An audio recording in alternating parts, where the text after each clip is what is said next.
अपने टॉपिक चल रहा था फलों की खेती, जिसमें से अपने आम हो गया था और आज हम बात करेंगे अमरूद की। गवावा, अमरूद को इंग्लिश में क्या बोलते हैं? गवावा। आज हम पढ़ेंगे अमरूद। तो दोस्तों अमरूद का वानस्पतिक, सबसे पहले बात करते हैं अमरूद का वानस्पतिक नाम। तो वानस्पतिक नाम क्या होता है इसका? सीडियम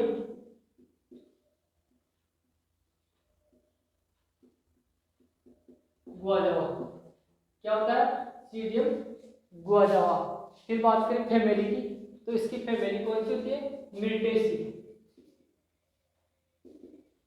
फैमिली कौन सी होती है? मिर्टेसी। बात करें इसकी उत्पत्ति स्थान की,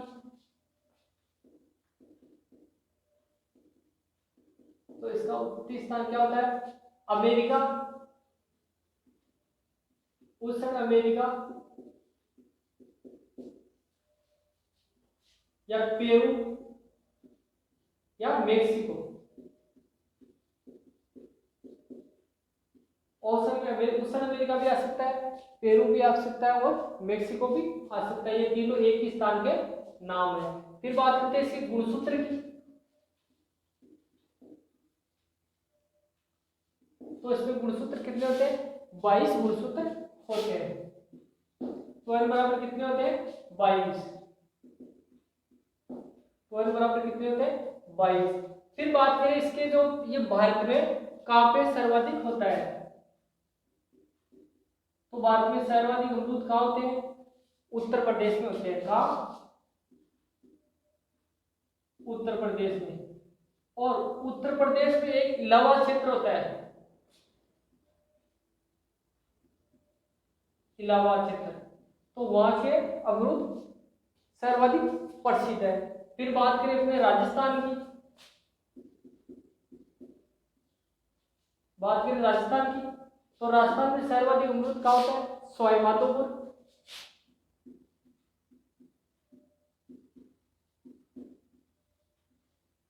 सवाई माधोपुर, जयपुर, उदयपुर और चित्तौड़।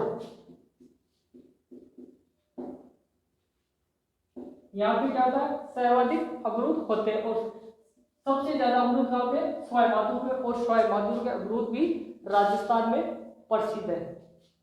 फिर बात करें अमरूद में विटामिन,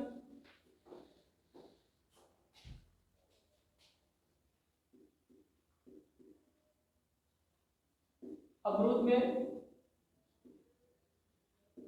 विटामिन कौन सा पाया जाता है? सी। विटामिन सी पाया जाता है। और सी के अलावा कैल्शियम और फास्फोरस, कैल्शियम और फास्फोरस भी पाया जाता है। और अमरूद को उष्ण फलों का सेब भी कहते हैं, एप्पल ऑफ ट्रॉपिक्स।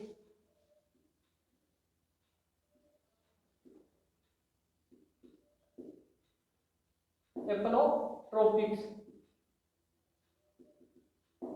उष्ण फलों का सेब किसको बोलते हैं? अमरूद को बोला जाता है। फिर बात करते हैं इसके फल प्रकार। तो अमरूद का फल प्रकार क्या होता है? फल प्रकार, अमरूद का फल प्रकार होता है सरस या बेरी। सरस या बेरी, तो ध्यान रखना फल प्रकार क्या होता है? सरस या बेरी होता है। फिर बात करें इसके खाने योग्य भाग,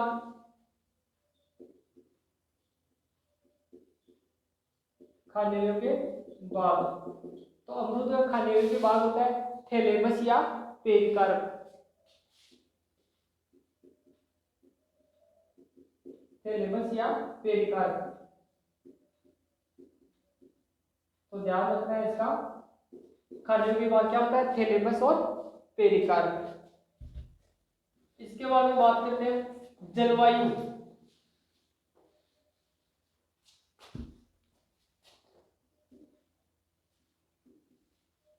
जलवायु, तो ये कौन सी जलवायु का पौधा है? ऊषण या उपोषण, ऊषण या उपोषण, ऊषण या उपोषण जलवायु का पौधा है। और जो इसके पौधे के लिए तापमान की आवश्यकता है वो होती है 25 से 30 डिग्री, 25 से 30 डिग्री सेल्सियस।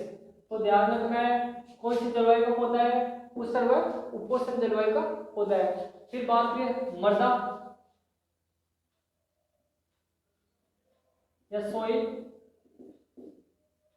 तो इसके लिए अच्छे जल निकास वाली बलुई दोमट मृदा उपयुक्त रहती है, जिसमें गहराई तक कठोर परत नहीं होनी चाहिए। तो ये मृदा इनके लिए उपयुक्त रहती है।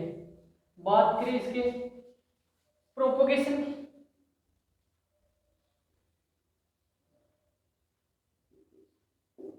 प्रोपोगेशन हिंदी में बोलते क्या, प्रवर्धन।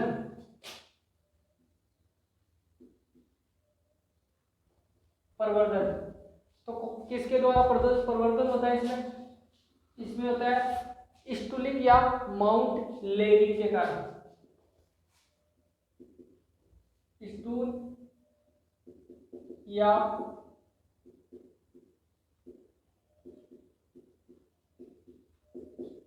स्टूल या माउंट लेयरिंग। तो ध्यान रखना है प्रवर्धन किसके द्वारा होता है, स्टूलिंग या माउंट लेयरिंग के कार्य के द्वारा, और वानस्पतिक प्रवर्धन होता है। फिर बात करें इसके किस्मों की,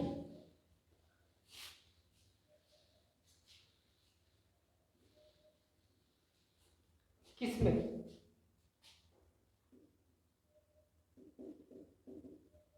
वैरायटी, किस्में।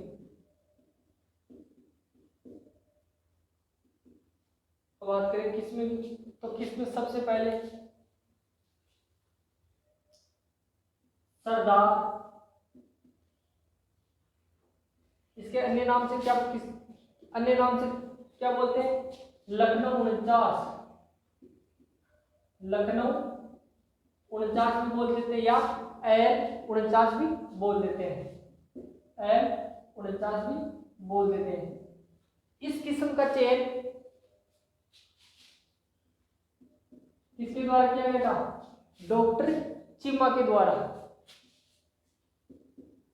डॉक्टर चीमा के द्वारा किया गया था और 1927 में किया गया था।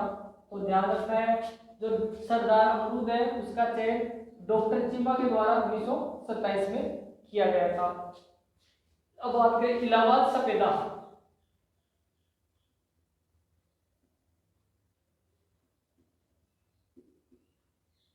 इलाहाबाद सफेदा। तो दोस्तों इस किस्म की यह विशेषता है, इसकी भंडारण क्षमता अधिक होती है। क्या होती है, भंडारण क्षमता अधिक, भंडारण क्षमता अधिक होती है। फिर बात करें ललित,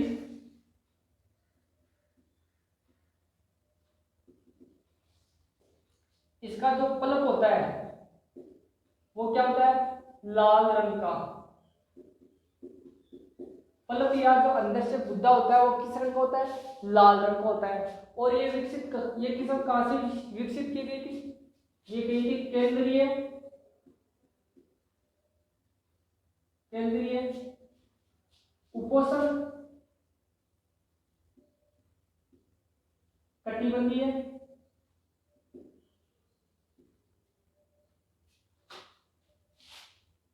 फल अनुसंधान। ये कहाँ स्थित है, ये स्थित है लखनऊ में। तो ध्यान रखना है लखनऊ में ये केंद्रीय उपोषण कटिबंधीय फल अनुसंधान स्थित है। और ये जो ललित की शक्ति ये यहाँ से ही निकाली है। इसके बाद में चिट्टीदार,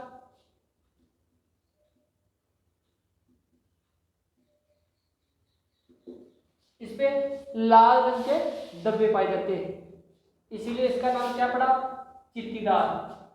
फिर बात करें अर्का पुनीत, अर्का पुनीत, अर्का मृगला या मृदुला, अर्का मृदुला। फिर बात करें श्वेता, बेहद कोकोनट,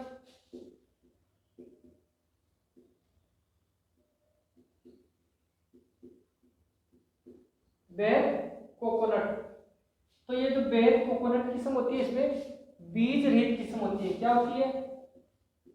बीज रहित किस्म होती है। एक होती है इलाहाबाद सुरका,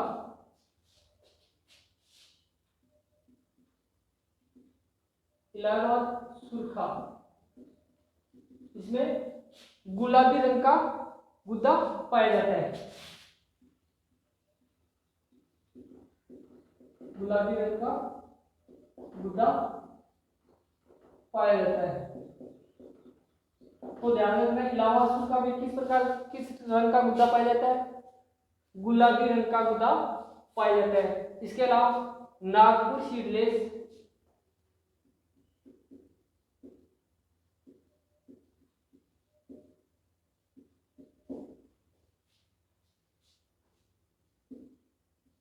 पंत प्रभात और भी किसमें इसकी क्या है, तो ये इसकी किसमें आ गई और किस्मों की विशेषता आ गई। तो ध्यान रखना, इसमें से एग्जाम में किसमें भी पूछ सकते हैं।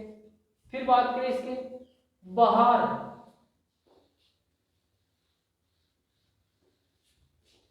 इसमें जो वेरी इंपॉर्टेंट पॉइंट होता है वो होता है बहार।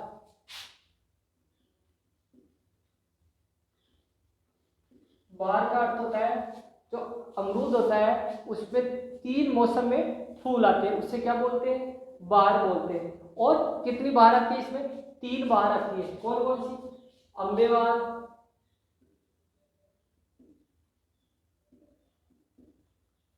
मरग बहार और हस्त बहार। अम्बेवार, मृगवार, अम्बेवार, मृगवार, हस्तवार। फिर बात करें इसका पुष्पन की, फिर बात करें फलन की। जो अम्बेवार होती है उसमें पुष्पन कब आता है? फरवरी मार्च में। कब आता है? फरवरी मार्च में।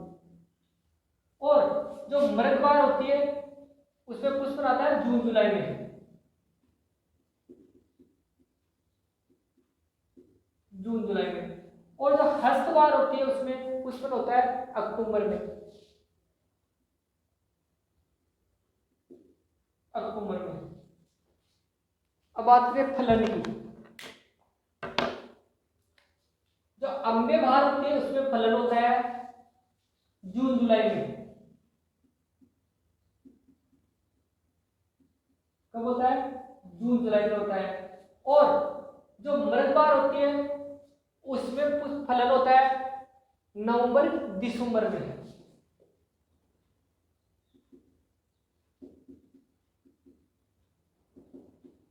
नवंबर से दिसंबर में। और जो हस्तवार होती है उसमें फलन होता है फरवरी मार्च में।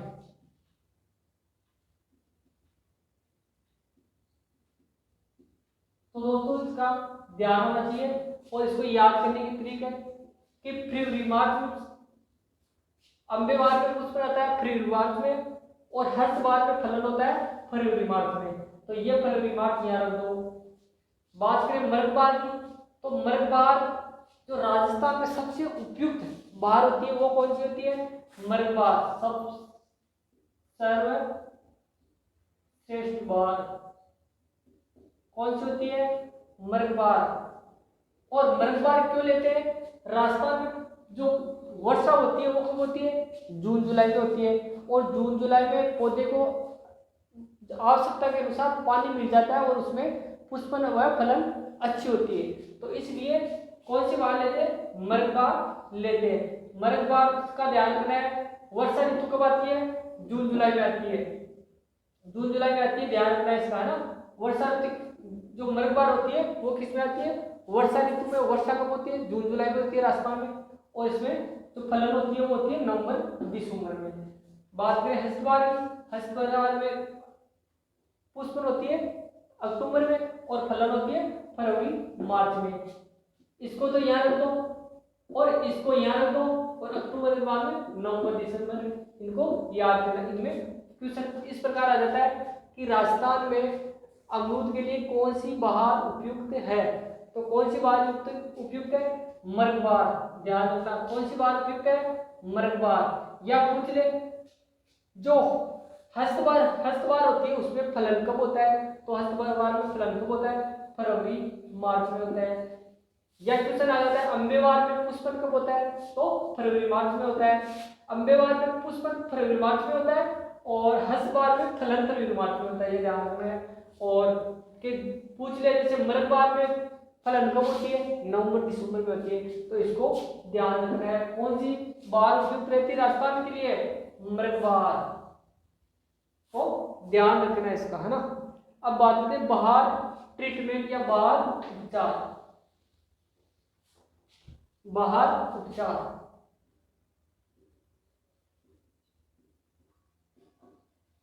बहार उपचार का अर्थ होता है इसमें जितने भी बहार फूल आते हैं, जो काम की बहार होती है या जो बहार लेनी होती है उसको तो रख लेते हैं, और जो अन्य बहार होती है उसको उसके पुष्पों को झाड़ दिया जाता है। तो वो किसके द्वारा झाड़ा जाता है? या तो 100 ppm एनएमए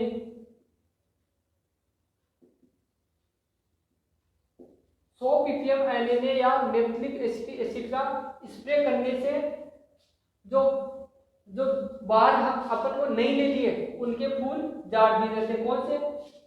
हस्तबार के और अम्बेबार के पुष्प झाड़ दिए जाते हैं, जिससे जो पौधा होता है वो डोरमेंसी स्टेज में पहुंच जाता है। किसमें? डोरमेंसी स्टेज में।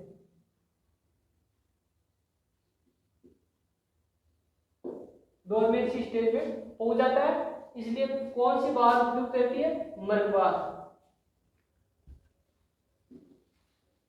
अब बात करें सिंचाई की।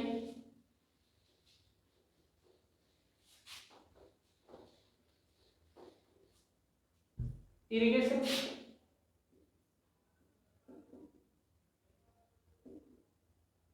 तो अमरूद में सिंचाई करते हैं। गर्मियों में कितने दिन में करते हैं? गर्मियों में 15 डे पे, और सर्दियों में 7 डे पे। तो ध्यान में सिंचाई का भी आपको ध्यान होना चाहिए। इसके बाद में बात करते हैं कीट। अमरूद के कीट।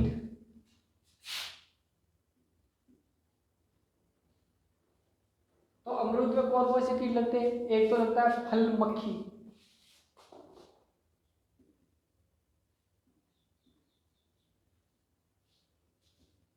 एक होता है फल छेदक। ये दो कीट अमरूद में लगते हैं। ये फल मक्खी क्या करती है? जो अमरूद के फल होते हैं उसमें अंडे दे देती है, और अंडे से फिर वो कीड़े बन जाते हैं, लार्वा अवस्था हो जाती है। जो लार्वा अवस्था क्या बोलते हैं? कीड़े। अपन सामान्य भाषा में कीड़े बोलते हैं। बाकी जो वो फल मक्खी होती है उसकी लार्वा अवस्था होती है, वो फलों के अंदर घुसकर फलों को सड़ा देती है। या फल छेद भी फलों के अंदर छेद बना के उसी गुद्दे को खा जाते हैं। तो इसके लिए कंट्रोल के लिए क्या करेंगे?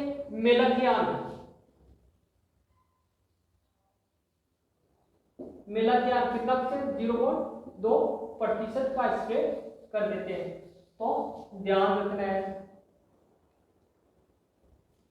अब बात करें इसके रोगों की।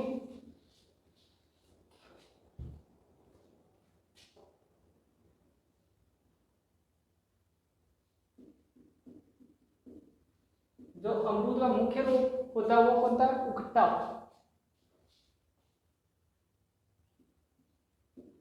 या विल्ट। उकट्टा क्या बोलते हैं? विल्ट भी बोल देते हैं। ये किसके कारण होता है? ये एक कवक के कारण होता है। किसके कारण होता है?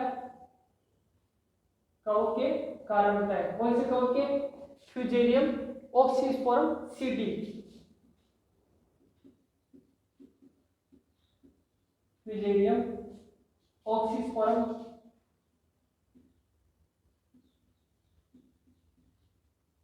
सीडी। फ्यूजेरियम ऑक्सीस्पोरम सीडी के कारण होता है। और किसके द्वारा होता है? ये कवक के द्वारा होता है। इसमें क्या होता है, पौधा सूख जाता है। और इसके लिए कंट्रोल के लिए क्या करेंगे, नियंत्रण के लिए क्या करेंगे, मैनकोजेब का स्प्रे कर देते हैं। 0.2% मैनकोजेब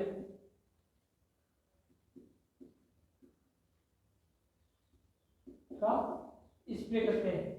तो ध्यान रखना है, जो अमरूद का मुख्य कीट होता है वो होता है, अमरूद का मुख्य रोग होता है वो क्या होता है, उकट्ठा रोग होता है। और ये कवक के द्वारा होता है, फ्यूजेरियम ऑक्सीस्पर्म सीडी के द्वारा होता है। फिर बात करें दूसरा रोग, फलों का फटना।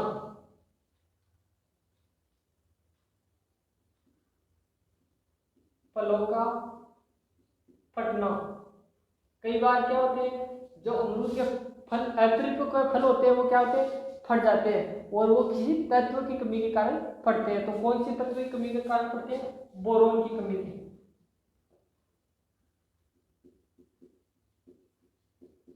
बोरोन की कमी के कारण।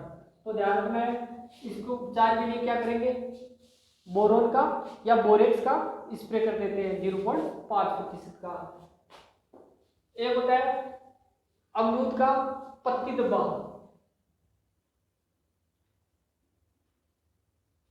अमरूद का छोटी पत्ती धब्बा,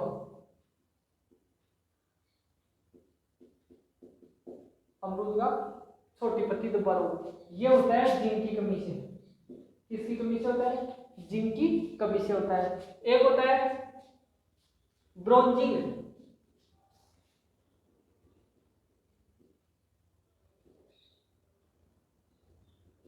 ब्रोंजिंग भी होता है जिंक की कमी से। तो ध्यान रखना है, ये टॉपिक अपना कंप्लीट हो गया। अपने टॉपिक चल रहा है फलों के टॉपिक चल रहा है, आम हो गया है, अमरूद हो गया है, और इसके बाद में हम बात करेंगे बेर के बारे में। तो थैंक यू दोस्तों, अपना अमरूद हो गया है, इसके बाद में नेक्स्ट बात करेंगे हम बेर के बारे में करेंगे। थैंक यू, धन्यवाद।